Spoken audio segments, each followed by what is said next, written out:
നമസ്കാരം. മലയാളം ടോക്സിലേക്ക് ഏവർക്കും ഹാർദമായ സ്വാഗതം. ഒരു നല്ല ദിവസം എല്ലാവർക്കും ആശംസിക്കുകയാണ്. ഇന്ന് കുറച്ച് ചോദ്യങ്ങൾ 2025 കേരള PSC ചോദിച്ച ചില ചോദ്യങ്ങൾ നിങ്ങൾക്ക് പരിചയപ്പെടുത്താം എന്നതാണ് പ്രതീക്ഷിക്കുന്നത്. അതിലൂടെ ഒരു കുഞ്ഞു ടോപ്പിക്കിനെ കുറിച്ച് നിങ്ങളോട് സംസാരിക്കണം.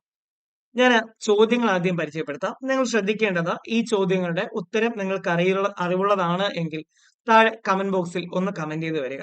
ഓക്കെ. അതിൽ ആദ്യത്തെ ചോദ്യം ഇങ്ങനെയാണ്. ഇത് 88/2025 കേരള PSC ചോദിച്ച ചോദ്യമാണ്. താഴെ തന്നിരിക്കുന്നതിൽ ബഹുത്വ സൂചന നൽകുന്ന പദം ഏത് എന്നാണ് ചോദ്യം. താഴെ കൊടുത്തിരിക്കുന്നതിൽ ബഹുത്വ സൂചന നൽകുന്ന പദം ഏതാണ്? ഓപ്ഷൻ എയില് സ്വാമികൾ എന്ന ഓപ്ഷൻ ഉണ്ട്. ഓപ്ഷൻ ബിയിൽ ഉദ്ധവർ എന്ന ഓപ്ഷൻ ഉണ്ട്. ഓപ്ഷൻ സിയിൽ ചൊന്നവർ എന്ന ഓപ്ഷൻ ഉണ്ട്. ഓപ്ഷൻ ഡിയിൽ വസുദേവർ എന്ന ഓപ്ഷൻ ഉണ്ട്. ഇതിൽ ഏതാണ് ബഹുത്വ സൂചന നൽകുന്നത് എന്നാണ് ചോദ്യം. ഓക്കെ, മുന്നോട്ട്. ഇത് 56/2025, അതായത് കഴിഞ്ഞ ഡിഗ്രി പ്രിലിംസിന്റെ ചോദ്യമാണ് അല്ലെ. 56/2025 PSC ചോദിച്ച ചോദ്യമാണ്. ഇവിടെയും ചോദ്യം ഇങ്ങനെയാണ്. താഴെ കൊടുത്തിരിക്കുന്നതിൽ ബഹുവചന രൂപം അല്ലാത്തതേത് എന്നാണ് ചോദ്യം. ബഹുവചന രൂപം അല്ലാത്തതേത്? മാര, അവർ, ധീരർ, ചിലർ. ഇതാണ് വാക്കുകൾ. ഒന്നുകൂടെ വാക്കുകൾ ഏതൊക്കെ? മാര, അവർ, ധീരർ, ചിലർ. ഇതാണ് വാക്കുകൾ. ഇവിടെയും നിങ്ങൾ എന്ത് ചെയ്യുക? ഒന്ന് ഉത്തരം താഴെ കമന്റ് ചെയ്യുക. ഓക്കെ, ഉത്തരം താഴെ കമന്റ് ചെയ്ത് വരിക. ഇനി ചോദ്യം നോക്കിയേ. ചുവടെ കൊടുത്തിരിക്കുന്നവയിൽ ബഹുവചനാർത്ഥം ഇല്ലാത്തതേത്? ചുവടെ കൊടുത്തിരിക്കുന്നതിൽ ബഹുവചനാർത്ഥം ഇല്ലാത്തതേത്? ചോദ്യം വന്നിരിക്കുന്നത് 65/2025. 65/2025. ഓപ്ഷനിൽ സ്വാമിമാർ, പുലികൾ, അവർകൾ, നോട്ടങ്ങൾ. ഇവയാണ് വാക്കുകൾ. ഒന്നുകൂടെ ചോദ്യം എന്താണ്? ചുവടെ കൊടുത്തിരിക്കുന്നതിൽ ബഹുവചനാർത്ഥം ഇല്ലാത്ത പദം ഏതാ എന്നാണ് ചോദ്യം. ഒന്നുകൂടെ. സ്വാമിമാർ, സ്വാമിമാർ, പുലികൾ, അവർകൾ, നോട്ടങ്ങൾ. ഇവയാണ് വാക്ക്. ഓപ്ഷൻ അടുത്ത ചോദ്യത്തിലേക്ക് വരുമ്പോൾ അടുത്ത ചോദ്യം 32/2025 ചോദിച്ച ചോദ്യമാണ്. ചോദ്യം: സ്ത്രീ പുരുഷ നപുംസകങ്ങളിൽ ഏതെങ്കിലും ഒന്നിന്റെ, നോക്കിയേ, സ്ത്രീ പുരുഷ നപുംസകങ്ങളിൽ ഏതെങ്കിലും ഒന്നിന്റെ മാത്രം ബഹുത്വത്തെ കുറയ്ക്കുന്ന ശബ്ദം ഏതാണ്? സത്യത്തിൽ ഈ ചോദ്യമാണ് ഇന്ന് നിങ്ങളോട് ഈ ഒരു ടോപ്പിക്ക് സംസാരിക്കാം എന്ന ഒരു തീരുമാനത്തിലേക്ക് ഞാൻ എത്താൻ തന്നെ കാരണം ഇന്ന് ഒരു കുട്ടി, ഞാനൊരു ക്ലാസ്സിൽ പോകുന്ന സമയത്ത് ഒരു കുട്ടി എന്നോട് ഈ ചോദ്യം കൊണ്ടുവന്നിട്ട്, സർ ഇത് എങ്ങനെയാണ് കാണുക, അല്ലെങ്കിൽ ഇത് എങ്ങനെയാണ് പഠിക്കേണ്ടത്, ഇത് ഏത് മേഖലയിൽ നിന്നാണ്, എങ്ങനെയാണ് ഇത് തുടങ്ങേണ്ടത്, അല്ലെങ്കിൽ എവിടെ നിന്നാണ് ഈ വചനം എന്ന ഭാഗം പഠിക്കേണ്ടത് എന്നൊക്കെ ഉള്ള ഒരു ആശങ്ക പങ്കുവച്ചു. അതുകൊണ്ടാണ് ഈ ഒരു ഭാഗം പറയാം എന്ന് ഞാൻ കരുതിയത് തന്നെ. ഇവിടെ ഓപ്ഷൻസില് പൂജക ബഹുവചനവും ദ്വിവചനവും സലിംഗ ബഹുവചനവും അലിംഗ ബഹുവചനവും ഒക്കെ കാണാം. ഓക്കെ. ഇപ്പൊ ഇവിടെ ചോദ്യം സ്ത്രീ പുരുഷ നപുംസകങ്ങളിൽ ഏതെങ്കിലും ഒന്നിന്റെ മാത്രം ബഹുത്വത്തെ സൂചിപ്പിക്കുന്ന ശബ്ദം ഏത് എന്നാണ് ചോദ്യം. പക്ക. അടുത്തൊരു ചോദ്യം കൂടെ നോക്കാം. ചോദ്യം: ഇത് 53/2025 പൂജക ബഹുവചനത്തിന് ഉദാഹരണം ഏതാണ്? മിടുക്കർ, വൈദ്യർ, സ്ത്രീകൾ, നദികൾ. ഇതാണ് ഓപ്ഷൻസ്. ഒരുപക്ഷെ ഇതിൽ ഭൂരിഭാഗം കുട്ടികൾക്കും പൂജക ബഹുവചനത്തിന് ഉദാഹരണം എന്ന് കേൾക്കുമ്പോഴായിരിക്കും ഈ ഒരു ഭാഗം കുറച്ചുകൂടെ അതിന്റെ ഒരു പ്രാധാന്യം പെട്ടെന്ന് തിരിച്ചറിയാൻ പറ്റുക. കാരണം അവരുടെ ജീവിതത്തിൽ എഴുതിയ ഒട്ടുമിക്ക പരീക്ഷ പേപ്പറുകളും ഒട്ടുമിക്ക ഭാഗത്തും ഈ ഒരു ഭാഗത്തു നിന്നുള്ളൊരു ചോദ്യമുണ്ട് എന്നുള്ളതാണ്. അപ്പൊ എന്താണ് ഈ ഭാഗം? ഈ ഭാഗത്തെ വചനം എന്ന് വിളിക്കാം. ഈ ഭാഗത്തിന് നമ്മളൊരു പേര് കൊടുക്കുന്നു, അല്ലെങ്കിൽ ഈ ഒരു ഭാഗം ഇത് ഉൾപ്പെടുന്ന, അല്ലെങ്കിൽ ഈ പറഞ്ഞ ചോദ്യങ്ങൾ ഉൾപ്പെടുന്ന ഭാഗത്തെ നമ്മൾ വചനം എന്ന് പറയുന്നു. എന്ത് പറയുന്നുണ്ട്? വചനം. അപ്പൊ എന്താണ് വചനം? എങ്ങനെയാണ് വചനം പഠിക്കേണ്ടത്? ശ്രദ്ധിക്കുക.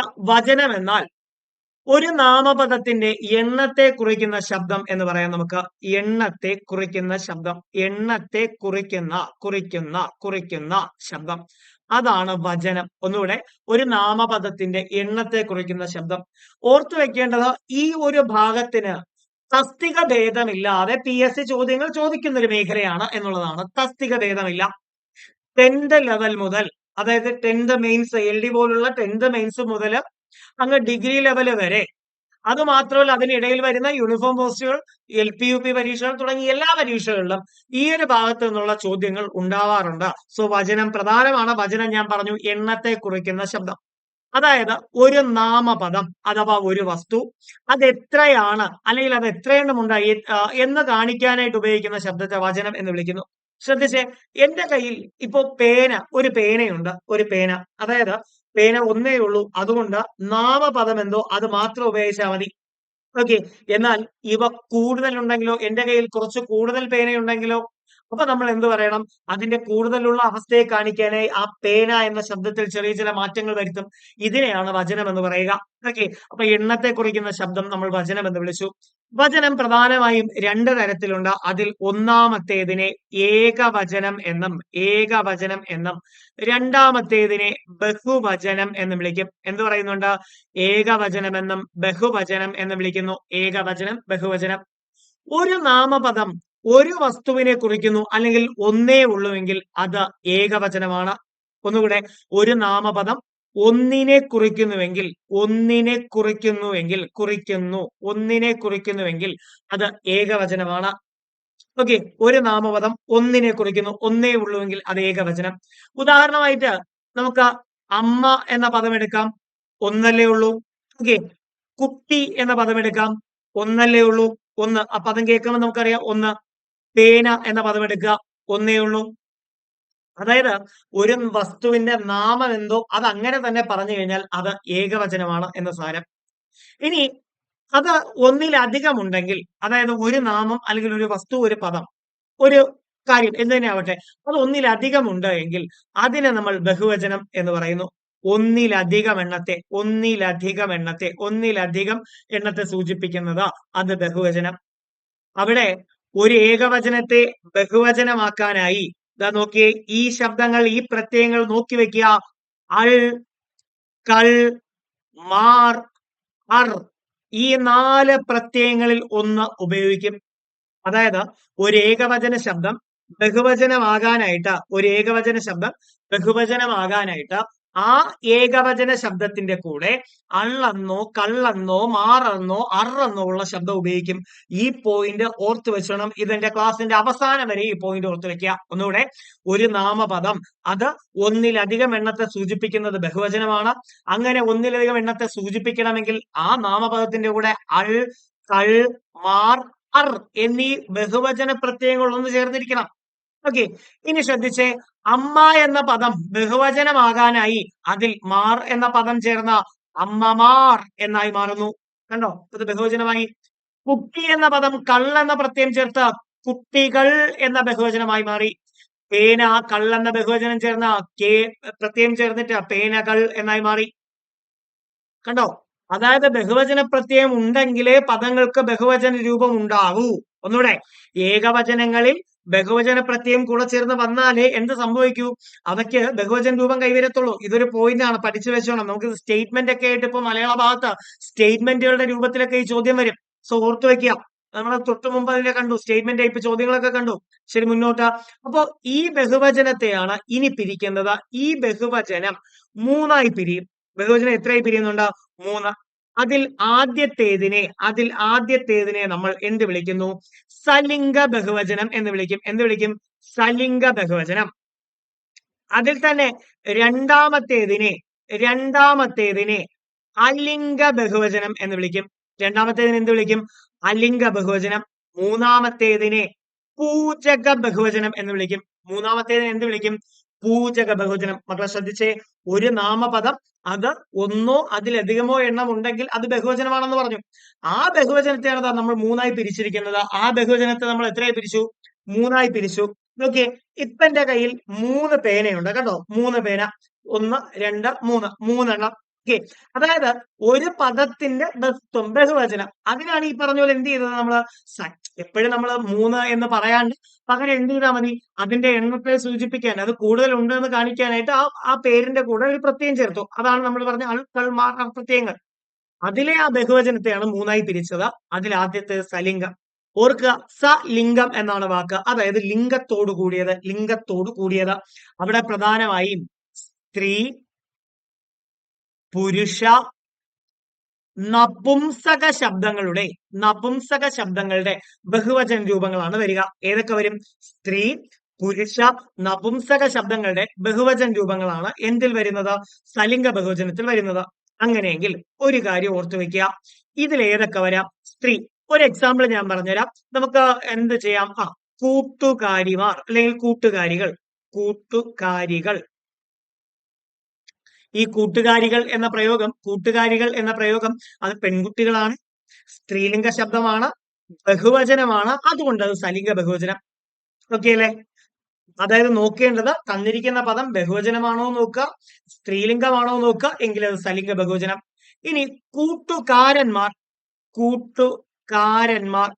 കൂട്ടുകാരന്മാർ ആൺകുട്ടികളാണ്, ബഹുവചന രൂപമാണ്, അപ്പോൾ അത് സലിംഗ ബഹുവചനം. ഓക്കെ അല്ലേ? ഇപ്പൊ സ്ത്രീകളുടെയോ പുരുഷന്മാരുടെയോ ബഹുവചന ശബ്ദം വന്നു കഴിഞ്ഞാൽ അത് സലിംഗ ബഹുവചനം. ഇനി നപുംസകം. പേനകൾ. പേനകൾ. പേനകൾ. നമുക്കറിയാം പേന എന്നത് ഈ കാണുന്ന പേന ഒരു നപുംസക ശബ്ദമാണ്. പേന എങ്ങനെ നപുംസകം വന്നു? അതിന് ജീവനില്ല. ജീവൻ ഉണ്ടായിരുന്നെങ്കിൽ നമുക്ക് വിളിച്ചിട്ട് ചോദിക്കായിരുന്നു ഏതാണ് ലിംഗഭേദം എന്നല്ലെങ്കിൽ ഏതാണ് ലിംഗം എന്നുള്ളത്. ഇത് അതില്ല. ജീവനില്ലാത്ത വസ്തുക്കളൊക്കെയും എപ്പോഴും എന്തായിരിക്കും? നപുംസകമായിരിക്കും അല്ലെ? പേന ഒരു നപുംസക ശബ്ദമാണ്. സോ ഓർത്തു വെക്കുക, നപുംസക ശബ്ദങ്ങളുടെ ബഹുത്വം വന്നു കഴിഞ്ഞാലും അത് സലിംഗ ബഹുവചനമാണ്. അപ്പൊ നിങ്ങൾക്ക് ചിന്തിക്കാം, സർ സലിംഗം നപുംസകം എന്ന് പറയുമ്പോൾ ജീവൻ ഇല്ലാത്ത വസ്തുവല്ലേ, അതിന് ലിംഗമില്ലല്ലോ, പിന്നെ എങ്ങനെ അത് സലിംഗമായി മാറുന്നു? ഓർക്കുക, കൂട്ടുകാരികൾ അത് സ്ത്രീലിംഗമാണ്, സലിംഗമാണ്, സ്ത്രീലിംഗമാണെന്ന് തിരിച്ചറിവ് നമുക്ക് കിട്ടി. കൂട്ടുകാരന്മാർ പുരുഷന്മാരാണ്, അതിൽ ലിംഗഭേദമുണ്ട് എന്ന തിരിച്ചറിവ് കിട്ടി. പേനകൾ അത് ജീവനില്ല, അതിന് ലിംഗഭേദമില്ല എന്ന തിരിച്ചറിവ് കിട്ടി. ഈ തിരിച്ചറിവ് തരുന്നത് കൊണ്ട് തന്നെ ഇവയെ നമ്മൾ സലിംഗം എന്ന് വിളിക്കുന്നു. ഓക്കെ അല്ലേ? അപ്പൊ ഒന്നുകൂടെ, സ്ത്രീ പുരുഷ നപുംസക ശബ്ദങ്ങളിൽ ഒന്നിന്റെ ബഹുവചനം കാണിക്കുന്നത് സലിംഗ ബഹുവചനം. സെറ്റാണ്. ഒരു ചോദ്യം ഉണ്ടായിരുന്നു നേരത്തെ അല്ലെ? സ്ത്രീ പുരുഷ നപുംസക ശബ്ദങ്ങൾ ഒന്നിന്റെ ബഹുവചനം കാണിക്കുന്നത് സലിംഗ ബഹുവചനം. എന്നാൽ എന്താണ് അലിംഗ ബഹുവചനം? അതായത് സ്ത്രീ എന്നോ പുരുഷനെന്നോ ഉള്ള വ്യത്യാസം ഉണ്ടായിട്ടും പേരിൽ നാമത്തിൽ അത് പ്രകടമാക്കാതെ വന്നാൽ അത് അലിംഗം. ഓക്കെ അല്ലേ? അതായത് സ്ത്രീ പുരുഷ വ്യത്യാസമുണ്ട്, പക്ഷെ അത് എന്ത് ചെയ്യില്ല, ആ നാമപദം അത് പ്രകടമാക്കില്ല. അങ്ങനെ വരുന്നതാണ് അലിംഗം. അതിന്റെ ബഹുവചനം വന്നാൽ അലിംഗ ബഹുവചനം. എക്സാമ്പിൾ ആയിട്ട് ഈ കൂട്ടുകാരികൾ എന്നത് സ്ത്രീകളാണ്, കൂട്ടുകാരന്മാർ പുരുഷന്മാരാണ്. സോ അതുകൊണ്ട് അത് സലിംഗ ബഹുവചനം. പക്ഷെ ഇവരെ ഒരുമിച്ച് നമ്മൾ എന്ത് പറയുന്നു? കൂട്ടുകാർ. കൂട്ടുകാർ. കണ്ടോ? കൂട്ടുകാർ. സ്ത്രീയും ഉണ്ടാകാം, പുരുഷനും ഉണ്ടാകാം, ആൺകുട്ടികളും ഉണ്ടാകാം, പെൺകുട്ടികളും ഉണ്ടാകാം. ഇത് അലിംഗ ബഹുവചനം. അതായത് ആ വാക്കിൽ സ്ത്രീ പുരുഷ വ്യത്യാസമുണ്ട്, പക്ഷെ അത് പ്രകടമാക്കില്ല. അങ്ങനെയുള്ള പദങ്ങൾ അലിംഗ ബഹുവചനം. കുറച്ചുകൂടെ ലളിതമായി പറഞ്ഞാൽ കോമൺ ആയി പറയും. സ്ത്രീ പുരുഷ വ്യത്യാസം കാണിക്കാതെ കോമൺ ആയി പറയും. കൂട്ടുകാർ അല്ലെ? ഇനി സഹോദരർ. സഹോദരർ. കണ്ടോ? സഹോദരർ. യാത്രക്കാർ. യാത്രക്കാർ. കാഴ്ചക്കാർ. കാഴ്ചക്കാർ. ഓക്കെ, കാഴ്ചക്കാർ. കേമർ. മിടുക്കർ.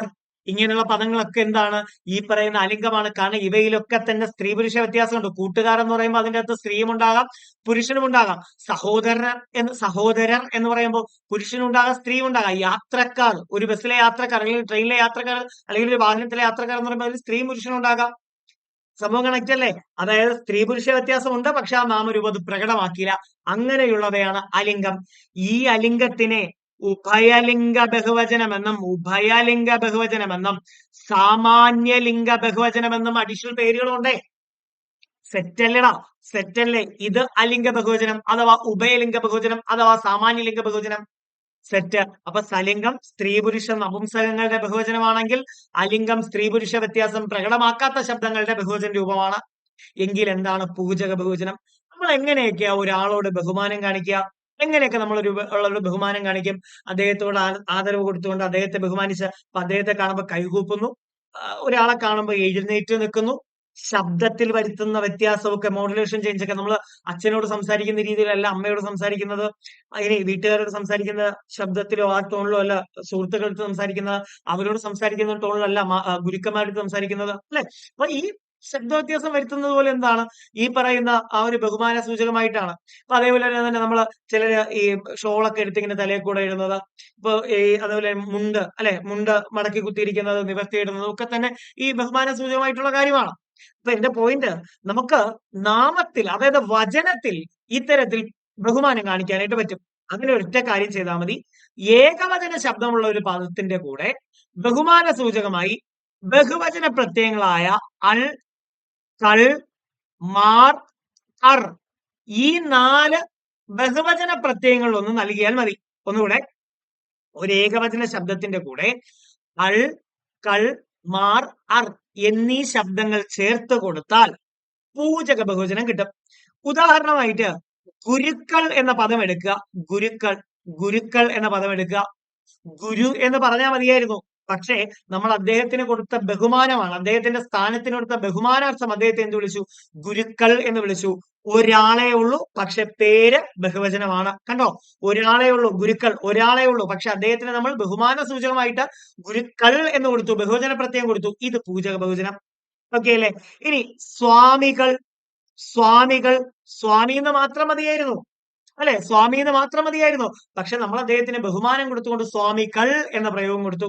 അത് അദ്ദേഹത്തിന്റെ സ്ഥാനത്തിന് കൊടുത്ത ബഹുമാനമാണ്. സ്വാമികൾ അല്ലെ? തിരുവടികൾ, തിരുവടികൾ, തിരുവടികൾ അദ്ദേഹത്തിന്റെ സ്ഥാനത്തിന് കൊടുത്ത ബഹുമാനം തിരുവടി എന്ന് മതിയായിരുന്നു. അപ്പൊ നിങ്ങൾക്ക് ചോദിക്കാം, സർ ഈ ഗുരുക്കൾ എന്ന പദത്തിന്റെ ബഹുവചനം എന്താ? ഗുരുക്കന്മാർ, ഗുരുക്കന്മാർ. സ്വാമികൾ, സ്വാമിമാർ, സ്വാമിമാർ അല്ലെ? അതാണ് സാധാരണ ബഹുവചനം, നോർമൽ ബഹുവചനം. പക്ഷേ പൂജകമാണ് ഗുരുക്കൾ, സ്വാമികൾ, തിരുവടികൾ എന്നിവർ. എന്റെ പോയിന്റ്, അത് ഒരാളെ ഉണ്ടാവത്തുള്ളൂ, പക്ഷെ അദ്ദേഹത്തിന്റെ സ്ഥാനത്തിന് കൊടുക്കുന്ന ബഹുമാനമാണ്. ഇനി മറ്റ് ചില പദങ്ങൾ കൂടെ നമുക്ക് ഉദാഹരണമായിട്ടൊന്ന് നോക്കി വരാം. ഓക്കെ, അതായത് ഈ പറഞ്ഞ പോലെ അവർകൾ എന്ന പദം, അവർകൾ എന്ന പദം ബഹുമാനാർത്ഥം നമ്മൾ ഉപയോഗിക്കുന്നതാണ്. പൂജക ബഹുവചനാണ്. ഒരാളല്ലേ ഉണ്ടായിരിക്കും. ഇപ്പൊ ബഹുമാനപ്പെട്ട അവർകൾ, അല്ലെങ്കിൽ എന്താണ് ബഹുമാനപ്പെട്ട പഞ്ചായത്ത് പ്രസിഡന്റ് അവർകൾ, അല്ലെങ്കിൽ മുഖ്യമന്ത്രി മന്ത്രി അവർകൾ എന്നൊക്കെ നമ്മൾ പറയാറുണ്ട്. അത് ഒരാളെ ഉള്ളൂ, പക്ഷെ അദ്ദേഹത്തിന്റെ സ്ഥാനത്തിന് കൊടുത്ത ബഹുമാനമായിട്ടാണ് അല്ലെ? ഇനി അതേപോലെ തന്നെ നമ്മൾ എന്ത് പറയാറുണ്ട്? ഭീഷ്മർ എന്ന പദം, ഭീഷ്മർ, ഭീഷ്മർ. സത്യത്തിൽ നമുക്ക് നമ്മുടെ ചിന്ത എന്നാണ്, ഭീഷ്മൻ എന്ന് പറയുമ്പോൾ അത് ഒരാളല്ലേ? ആണ്, ഭീഷ്മൻ ഒരാളാണ്, ഭീഷ്മർ ഒരാളാണ്. പക്ഷെ അദ്ദേഹത്തിന് ബഹുമാനാർത്ഥം പൂജക ശബ്ദമായാണ് ഭീഷ്മർ എന്ന ശബ്ദം കൊടുക്കുന്നത്. അദ്ദേഹത്തിന് കൊടുക്കുന്ന ബഹുമാനമാണ് ദ്രോണർ, ദ്രോണർ അല്ലെ? ദ്രോണർ, ദ്രോണർ. ഓക്കെ, ദ്രോണർ. അതുപോലെ തന്നെ ധൃതരാഷ്ട്രർ, ധൃതരാഷ്ട്രർ. ഇതൊക്കെ തന്നെ ഈ പറഞ്ഞ പൂജകമാണ്, പൂജക ശബ്ദമാണ്. ഇനി നോക്കിയേ, പത്രാധിപർ, പത്രാധിപർ. ഓക്കെ, ന്യായാധിപർ, ന്യായാധിപർ, ന്യായാധിപർ. ഇവയും ഈ പറഞ്ഞൊരു പൂജക ശബ്ദമാണ്. ഒരു പത്ര ഓഫീസില് ഒരു പത്രാധിപരെ ഉണ്ടാവത്തുള്ളൂ. അദ്ദേഹമാണ് മെയിൻ, അദ്ദേഹമാണ് ഹെഡ് അല്ലെ?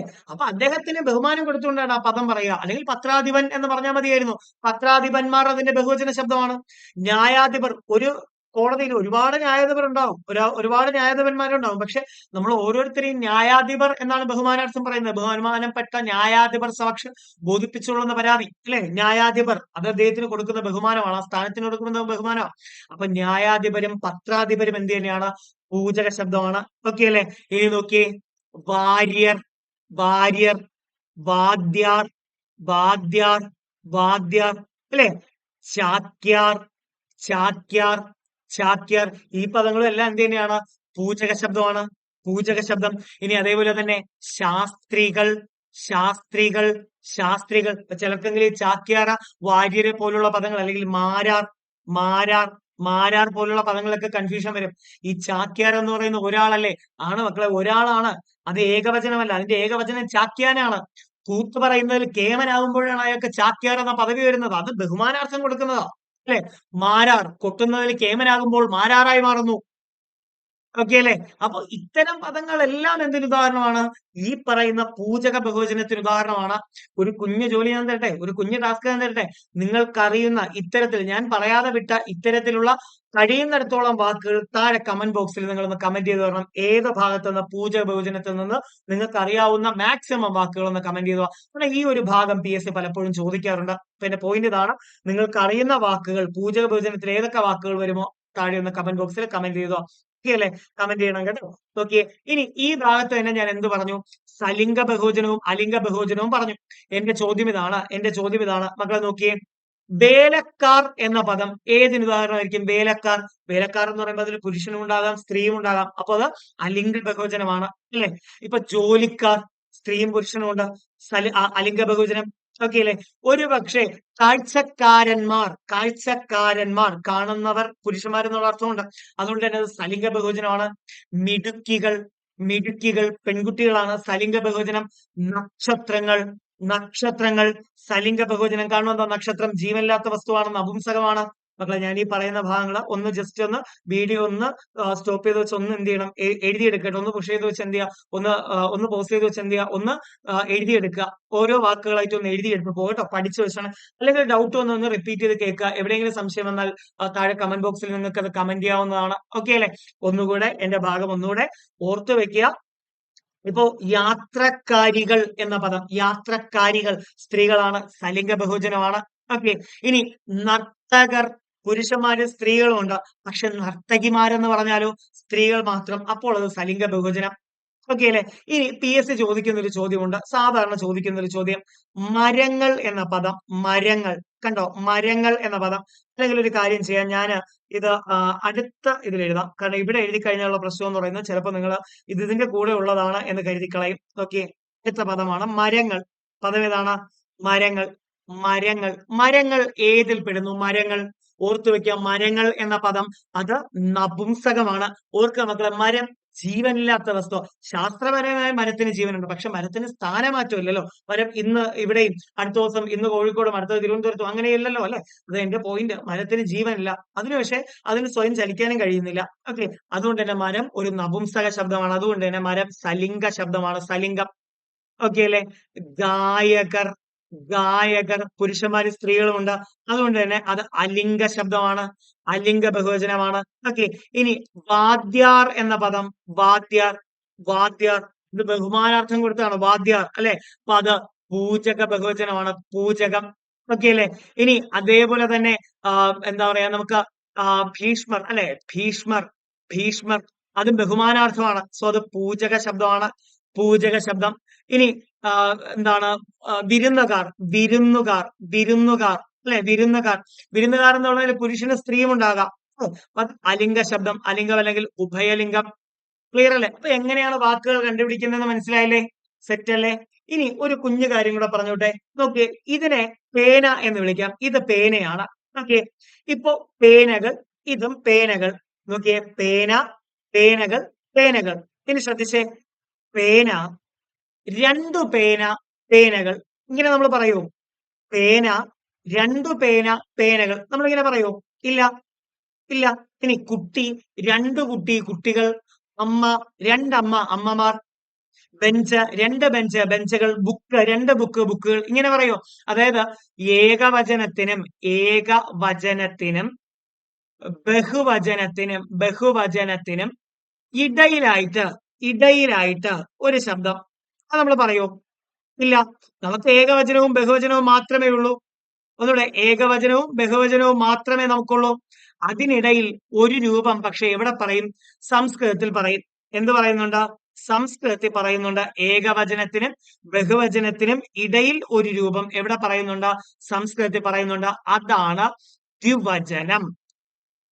അതായത് പേന, രണ്ടു പേന, പേനകൾ. അമ്മ, രണ്ടമ്മ, അമ്മമാർ. കുട്ടി, രണ്ടു കുട്ടി, കുട്ടികൾ എന്നൊക്കെ പറയുന്ന സമയത്ത് ഇവയിലൊക്കെ തന്നെ രണ്ട് എന്ന് പറയുന്ന ഭാഗത്ത് എടുത്തു പറയുന്നുണ്ട്. ഇതിനെയാണ് ദ്വിവചനം എന്ന് പറയുന്നത്. ഞാൻ ഇത്രയും നേരം നിങ്ങളെ പഠിപ്പിച്ചപ്പോൾ ദ്വിവചനം ഞാൻ പഠിപ്പിച്ചോ? ഇല്ല. അങ്ങനെയെങ്കിൽ മലയാളത്തിൽ എന്തില്ല? ദ്വിവചനമില്ല. ഇവിടെ PSC ചോദിക്കും, മലയാളത്തിൽ ഇല്ലാത്ത വചന രൂപം ഏതാ? ദ്വിവചനം. മലയാളത്തിൽ ഇല്ലാത്ത വചന രൂപം ഏത്? ദ്വിവചനം. സിമ്പിൾ. ഇത്രയേ ഉള്ളൂ. ഇത്രയും പഠിച്ചു കഴിഞ്ഞാൽ ഈ പറയുന്ന വചനം എന്ന ഭാഗം ക്ലിയർ ആണ്, നിങ്ങൾ പൊളിച്ചു. ഓക്കെ അല്ലെ? എങ്കിൽ നമുക്ക് ഓരോ ചോദ്യങ്ങളായെന്ന് പറഞ്ഞു വന്നാലോ?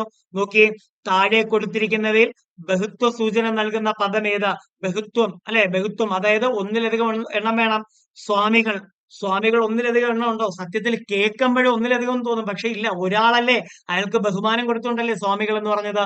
അത് ഒരാളെ ഉള്ളൂ അല്ലെ? ഇനി ഉദ്ധവറും ഒരാളെ ഉള്ളൂ അല്ലെ? ഒരാളെ ഉള്ളൂ. ഇനി ചൊന്നവർ അധികമുണ്ട് അല്ലെ? ചൊന്നവർ ഒന്നിലധികമുണ്ട്.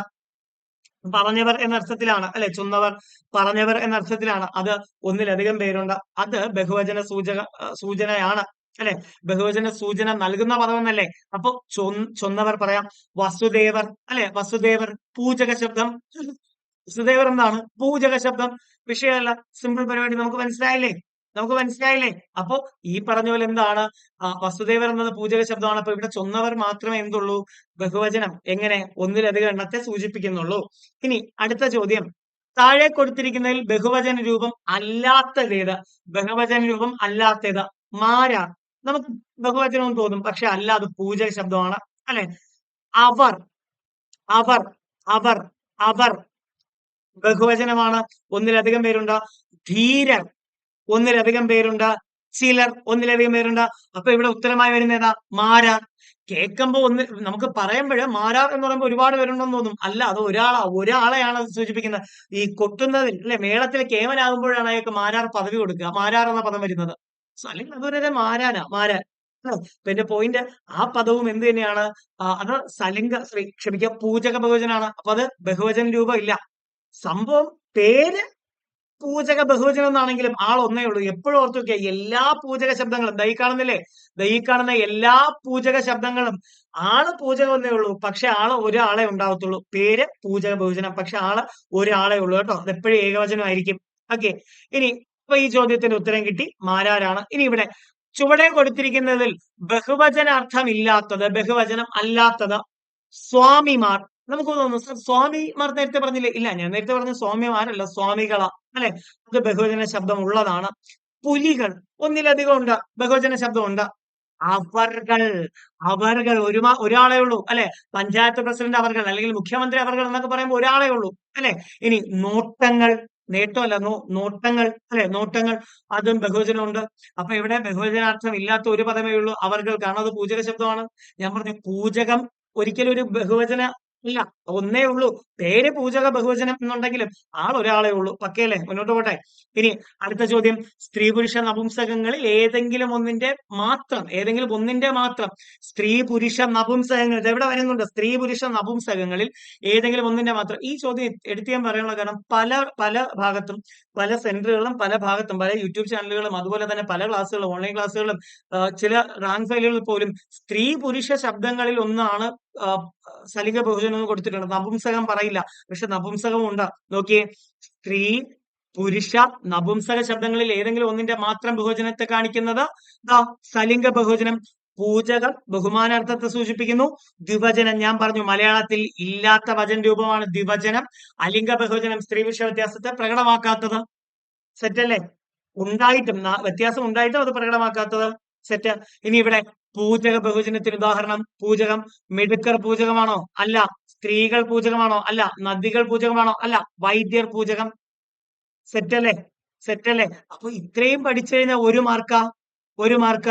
ഇനി ഒരു കുഞ്ഞു കാര്യം കൂടെ പറഞ്ഞ് ഞാൻ ഈ ഒരു ടോപ്പിക്ക് വൈൻഡപ്പ് ചെയ്യാണ്.